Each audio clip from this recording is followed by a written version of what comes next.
Alright, good morning mga kapatid. Isang magandang araw po sa ating lahat. Isang magpapala po sa ating lahat.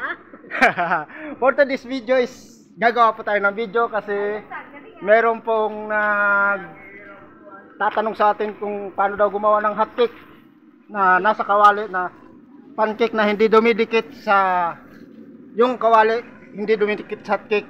Ay, yung hotcake pala hindi dumidikit dun sa apoy na may kawali. Ayan, sa kawali pala hindi dumidikit yung pancake. Ganito po yung proseso niyan mga kapatid. Siyempre, unang-una, kailangan nakasalang po yung ating apoy sa kawali. Ay, yung kawali nakasalang sa pancake. Ay, yung pancake pala nakasalang sa apoy. Ay, yung apoy, yung kawali, may pancake, tapos nakasalang sa apoy.